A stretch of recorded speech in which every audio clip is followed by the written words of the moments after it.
呢度就真係跟足香港啦，就好似我哋啲油尖旺咁啦。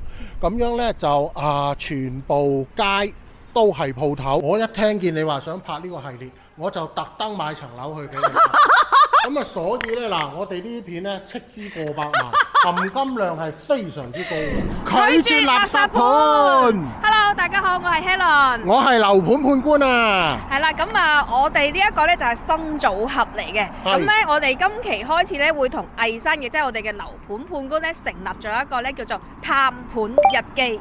係啊，嗱，咁其實點解搞個咁嘅節目呢？因為聽講話好多業主買咗層樓之後呢，有啲唔滿意喎。咩唔滿意啊？咁覺得呢，生活嘅配套呢，不如視頻見啊咁方便便利啦。咁跟住嘅話呢，周邊呢要食嘢啊，或者呢要坐車啊，都非常之唔方便嘅。咁跟住呢，各方面出行呢，亦都係非常之難少少啦。咁就變咗一定要揸車。咁但係其實我哋好多嘅香港嘅街坊呢，翻嚟退休呢，都唔想揸車嘅。咁例如魏生咁樣啦。嗱，其實呢，始終香港人嘅生活習慣呢，係同國內有少少唔同啦。咁所以呢，即係若果你係就咁買呢，可能住落咗先知唔習慣呢，咁就可以出問題啦。咁所以我哋今次呢個節目呢，就係依據香港人嘅習慣，就揾一啲交通方便，又有商業又有配套，咁樣呢，大家住落呢先至住得舒服㗎。咁所以我哋第一炮就嚟呢個東莞嘅口街，因為首先嗱，香港人最緊要係咩啊？交通啊嘛。咁交通最緊要係咩啊？地鐵啊嘛。咁嗱，後邊東莞地鐵嘅山尾站啦。嗱，咁其實呢就好老實。咁其實早嗰一兩年前啦，咁好多地產都拍呢個深圳啦。咁地產即係深圳最殺食咩？地鐵啊嘛。地鐵冇錯。咁但係佢更加殺食就係咩？個樓價啊嘛，樓價貴到飛起。嗱，咁嗱，東莞呢邊呢，就係話呢，首先第一，佢離個深圳就唔遠嘅。其實呢，若果你熟個高鐵呢，你喺深圳北站搭一個站，就係呢個嘅虎門站，就係我哋呢度啦。18蚊嘅車費。係啦，咁18分鐘。17分鐘，咁30幾蚊。嗱，咁樣呢，佢呢個站呢，就喺嗰度就已經有地鐵，咁搭2個站就係我哋呢個山尾站。係，咁山尾站行翻過去最繁榮嘅地方有幾遠先？咪一個街口咯，咪就係康樂南路咯。嗱，其實呢，就頭先講咗啦，深圳除咗係地鐵，另一個殺食係樓價啊嘛。因為嗱，你要啲旺位、市區位住宅，起碼400-500萬。尤其是你咁近地鐵站嗰就更加之可能唔止呢個數啦。嗱，至於你話100幾萬嗰啲呢，你可能要去到坪山啦。公寓？唔係，佢又唔係公寓，佢都係細面積住宅啦。咁60零方到啦。不過問題就係話有條14號線啦。咁但係要搭成10幾個站，仲要你嗰個屋苑唔係喺正個地鐵站附近喎。所以唔一樣嘅概念咯，就變咗。嗱，咁但係東莞呢邊呢就好多啦。你100零萬你就買到我哋而家目前所見呢個片區嘅住宅，係住宅喎。咁而且嘅話呢，聽講我哋嘅樓盤判官呢係已經成為業主，並且今日係佢收樓嘅大日子添。係啊，嗱，其實呢就唔止住宅㗎，即係若果你唔介意啲公寓呢，40萬。嗱，你諗下啦，40萬之前，喂，你中山都係買到公寓嘅啫喎，但係你中山又冇呢個地鐵啦，又冇咁旺啦，嗱，即係所以呢，嗱，呢一個呢，點解我哋搞呢個節目呢？就係咁解啦。係啦，冇錯啦。咁今集呢，我哋會嚟到山尾嘅虎門嘅口街山尾地鐵站度啦。其實呢個樓盤呢，我哋之前亦都探過嘅，我哋自己先嚟探咗先，所以今次先有呢一集嘢呢，係真實咁帶大家呢，係一探究竟啦，係咪真係呢？咁近啦，離地鐵站，好似我哋而家行緊過去咁，可能就幾分鐘，係咪樓係咪真係咁旺呢？咁正如我哋而家行緊呢條街，就係我哋去樓盤嘅地方。係啊，因為嗱，我特登係就話一鏡不剪嘅。因為呢，一鏡到底嗱，即係究竟條街係點，行幾多路，你自己去睇啦。我哋從來冇剪㗎呢度，咁所以呢，嗱，就呢個係最真實。我哋就而家行緊去個樓盤，就係咁簡單嘅啫。康樂南路呢，以前大家係係對東莞有了解嘅話，後街有了解，呢度咧係非常之繁榮嘅。咁雖然咧而家好多大嘅廠全部撤咗出去啦，咁呢度咧依然有佢自己嘅繁榮嘅一席之地咯。係啊，嗱，你會睇翻啦，嗱，呢一度已經係康樂南路啦，前邊呢一度。咁其實咧基本上係好旺，即係佢咧就同深圳係不遑多讓。嗱，而家樓盤就已經係呢一度啦。嗱，咁所以咧我哋係行咗幾分鐘嘅啫，就特登係唔剪㗎。咁所以你就會見到啦，嗱，同埋咧，你若果係熟呢個深圳咧，你個感覺同深圳有少少唔同，因為呢度比較似翻香港啊，就係全部都係交鋪街，係啦。因為咧其實東莞發展咧，好多時就係香港人同埋台灣人嚟消費啊嘛。咁所以咧，佢嗰個城市咧，嗰個發展咧，就嗰個模式就似翻我哋香港啦。即係佢都係街鋪為主，咁中間又亦都有啲嘅商場啦。咁因為大深圳咧，由於佢係一個比較係新嘅城市啦，咁佢着重啲規劃，所以好多時咧，香港人上深圳咧，就係去呢一個叫做商場為主啊。咁你一出咗個商場咧，鋪頭唔係話冇，但係相對上個範圍就唔係太多。即係個煙火氣差啲咁。係啦，但係呢度就唔同，呢度就真係跟足香港啦，就好似我哋啲油尖旺咁啦。咁樣咧就全部街都係鋪頭，即係你喺條街入邊，你無論向東南西北行都好啦，全部都係鋪頭嚟嘅。咁行到咧，大概就4-5分鐘到。嗱，咁呢度就已經係有個樓盤，即係話你若果喺呢度住，你一落樓就已經係呢啲咁旺嘅旺角啦。咁所以呢，就係話呢度就真係好似我哋嘅香港朗豪坊。咁所以佢都叫自己做朗豪坊㗎。咁所以呢，就有地鐵又有鋪頭啦，咁各方面嘅配套都好齊。咁所以呢，即係若果中意朗豪坊嗰類嘅朋友，你就真係唔好錯過啦。係啦，咁我哋呢就係呢一個樓盤嘅位置呢，就係我哋嘅後街3尾站。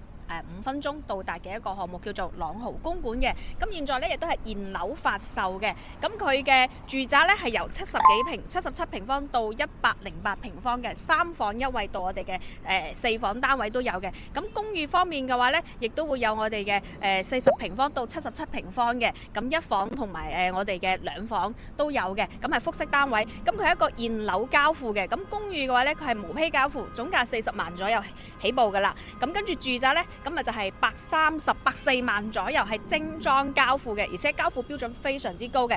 咁而現在呢，我哋就喺出邊啦。咁同大家睇睇裏面呢，成個區位我哋就唔講啦，因為行咗過嚟。係啦。咁講講個沙盤先，睇下成個沙盤規劃係點樣啦，好唔好？好。係。好啦，咁我哋而家就喺沙盤度啦。咁其實呢，沙盤呢就好簡單嘅。咁我哋見到呢，就係呢有2座嘅商業商鋪，咁1座嘅公寓就我哋剛才所講嘅公寓啦。咁埋2座嘅高層住宅，咁總層高係31層嘅。咁現在賣緊係5個2單元嘅，有3房1衛同埋3房2衛嘅單位啦。咁係非常之簡單同埋清晰，而且全部都係現樓嚟㗎啦。咁跟住呢，我哋得到一個消息呢，就係呢現在喺虎門度買樓呢，仲有一個住房補貼，非常之大嘅重磅消息啦！咁今次魏生呢就攞到2萬幾蚊，我聽講你係啊，因為呢，我一聽見你話想拍呢個系列，我就特登買層樓去俾你。咁所以呢，我哋呢啲片呢，斥資過百萬，含金量係非常之高嘅。非常之高，100幾萬嘅嘢嚟嘅，係真嘅，真係買咗㗎，唔係呃你。有視頻為證嘅。OK， 好。咁同埋就都講一講啦嗱。咁樣呢，佢就係合同嘅總價嘅2%，咁上限就3萬。咁若果呢，就係話呢，你記住喎，有限時嘅喎，就係9月25號至12月31號期間。咁你係要買咗呢個商品房，咁亦都係要喺呢個期間呢，就交埋個契稅，你先至可以攞到呢一個優惠嘅。咁所以呢，就係話呢，我呢，就啱好趕得切，所以呢，佢一出個發票呢，我就要雞咁腳去交稅，若果唔係呢，就攞唔到㗎啦呢幾萬。咁所以呢個係政府私人醒嘅98折，咁樣呢，就額外嘅。咁所以若果你要賺埋呢個，就唔該你快啲嚇。OK， 好啦，咁我哋唔好講咁多，同大家睇睇個示範單位好唔好？OK， 好。魏生而家嚟到示範單位啦，咁示範單位就喺我哋嘅17座嘅，17樓，sorry，17樓嘅，係啦。咁一出電梯，你有冇發覺有啲乜嘢唔同先？咪啲尾縫咯，因為咧其實咧呢啲尾縫都係要成本㗎。咁啊，通常咧若果你喺其他城市嘅樓盤咧就唔做嘅。咁啊，但係咧呢度佢都會做埋。咁啊，所以咧呢個就比較少見啦。係公區做尾縫咧就係好少嘅，尤其是魏生都本身喺深圳買過樓，你深圳啲樓咁貴，但係你都唔會喺公區度做晒啲尾縫啦，地磚或者牆身磚全部都做晒啦，係咪先？冇噶嘛。因為咧就我買嗰陣時啦，咁啊發展商同我講，咁啊其實咧呢個發展商咧就唔差錢嘅，就大把錢。咁啊我亦都 check 過個住建，咁啊非常之健康，就冇抵押房。即係話咧，你俾晒個存款，你就可以即日網簽啦。咁就唔會話會唔會話網簽唔到啊？嗰啲麻煩嘢咧就唔會有。咁啊，同埋就話除咗你係尾縫之外啦，咁啊其實我就啱啱驗完樓啦。咁啊其實咧，我嗰度個交樓標準亦都係非常高啊。問題就亦都係不大。咁啊，所以咧嗰個執收就唔需要話花太多時間嘅。咁啊，所以咧嗱，即係基本上咧，其實大陸咧係有好多好嘅工人，關鍵就係你個發展商有冇錢嘅啫。你個發展商俾得足錢嘅咧，手工一定靚仔。咁啊，所以咧嗱，買呢個咧就可以少咗呢啲煩惱啦。係啦，咁今日早上你都已經驗過樓㗎啦，咁成個過程係非常之順利嘅，咁其實所執漏嘅嘢就真係唔多嘅。咁呢個咧就係我哋77平方嘅3房2廳1衛嘅單位啦。咁佢係一個北向嘅朝向嚟嘅。阿生，我哋睇睇老生長談一下啦。雖然話大家平時睇開視頻睇樓嘅都係一樣嚇，咁基本上都係一樣啦。朝向咧佢係一個北向嘅朝向嚟嘅。咁其實口街呢邊咧就好多呢啲咁樣嘅住建嘅民房啦，同埋佢嗰啲以前有啲叫做出租嗰啲民房都比較多嘅。咁呢一片區咧，因為我哋就可以睇翻出去咧，係非常之舒適，因為咧佢嗰啲民房高度有限嘅。係。嗱，因為其實咧你可以睇到啦，前面有個啡紅色嗰個啦，住晒㗎啦。因為咧，若果你喺中山珠海啦，就好多時啲樓盤都係住得嗰10零20夥啦。咁啊，大路口街呢個地方咧，係一個真係好似旺角咁旺。咁啊，所以佢一定係有咁上下嘅人口。